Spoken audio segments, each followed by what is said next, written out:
Bueno, al igual que los que me precedieron, les agradezco por acompañarnos esta noche. El libro del otro paredón, que es este que tengo aquí, esta es la segunda edición que sacamos, se originó en un evento académico.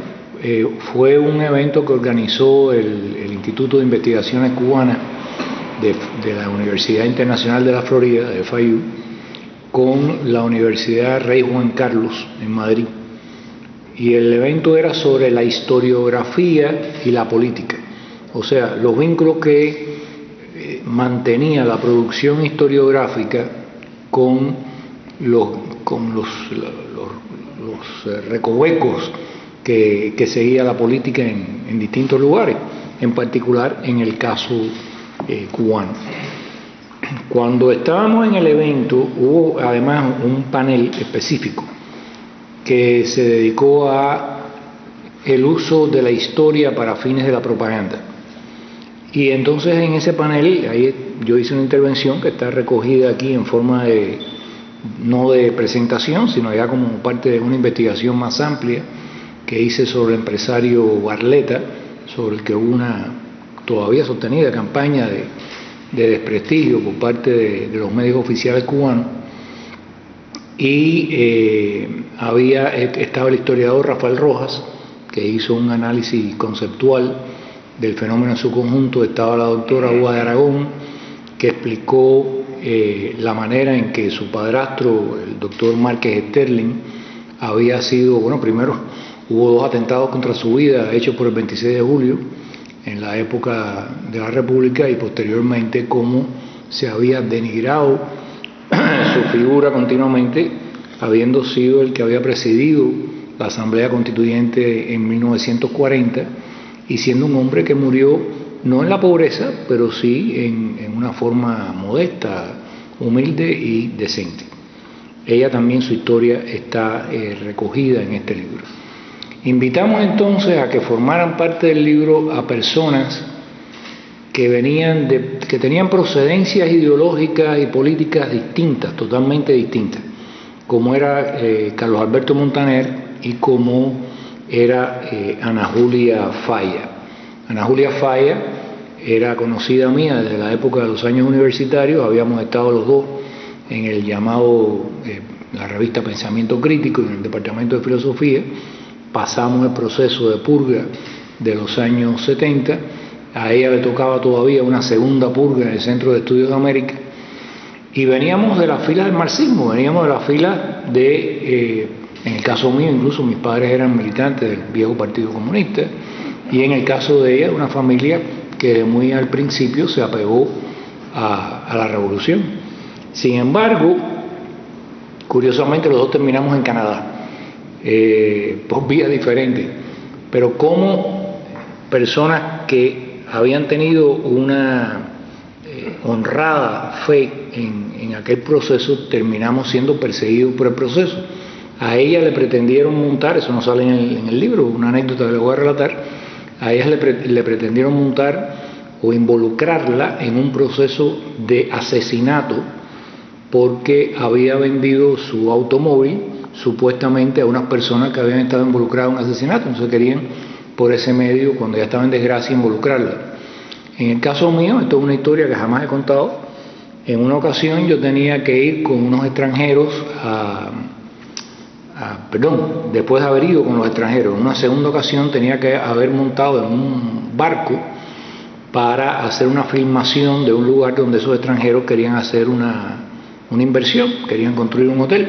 Todo estaba hecho, tramitado por la corporación Cubanacán, o sea, el barco, todo lo que hacía falta, incluida la cámara, el ingeniero que iba conmigo, el ingeniero de Cubanacán, y todo el mundo sabía de lo que se trataba. Ellos habían sacado, ahí hay que sacarlo, el permiso para montarse en el barco. Curiosamente, el día que fui a eso, llegué la noche anterior para pasar la noche ahí, para salir temprano, había una situación anormal con unos infelices hondureños que se dedicaban a traer tenis aquí, a esta ciudad, o sea, eran contrabandistas, y no nos dejaron montar en el barco. Después, al día siguiente, supe que mi nombre había salido en el Parque Nacional que prepara el Ministerio del Interior al Buró Político y los jefes de Estado Mayor, donde decían que yo había sido capturado en un barco en alta mar tratando de escapar, había sido detenido, había sido interrogado y que mis respuestas no eran convincentes. Y eso salió por toda Cuba. O sea, había una intención evidente de que más nadie me dirigiera la palabra. Esos son los que estábamos allá, por un lado, convencidos, digamos, de que, sobre todo al principio, en la bondad de un proceso. Estaban gente como el poeta que nos acompaña esta noche, el cual llegó un momento, y otros poetas que terminaron medio casi que en el manicomio, porque simplemente llegaron a convencerlos de que no eran buenas personas. Ustedes no son buenas personas, ustedes no son revolucionarios, ustedes cometen grandes pecados contra el pueblo, contra los intereses de la gente. Ustedes nada más que cantan a las sombras y no le cantan a la luz. Y había gente que, como eran honradamente personas que querían el bien de los demás, llegaban a traumatizarse con eso, y hubo muchas familias destruidas por estas cosas. Y hay, por ejemplo, aquí en la universidad, no voy a mencionar su nombre, hay una psicóloga en la Universidad de Miami que vino por el Mariel. Su hermanita tenía 16 años, el Mariel es otro caso de asesinato de la reputación, y cuando la hermanita, que fue el primer expediente en la secundaria, pidió carrera universitaria, no lo dejaron entrar a la universidad porque su hermana era una escoria. Y la hermanita se suicidó. ¿Quién paga? ¿Cómo se pagan las vidas destrozadas? ¿Cómo se pagan las ilusiones perdidas? ¿Cómo se paga el tiempo perdido? ¿Cómo se paga la dignidad perdida cuando uno apoya cosas que cree sanas y después termina descubriendo que no lo eran? Aquí hay esos casos. Y hay otros casos, como el caso de Carlos Alberto Montaner, al que también yo cuando me lo encuentro le digo que es como encontrarse a Satanás, porque parece que igual que los islámicos tienen en la Meca tienen el granito negro la piedra esta, a la que hay que mirar una vez en la vida, por lo menos a tirarle piedra. Bueno, pues el gobierno cubano necesita siempre una piedra negra a la que exhortar a los demás a tirarle piedra. Y por último hemos añadido, que nos honra, un prólogo de Guillermo Aveledo.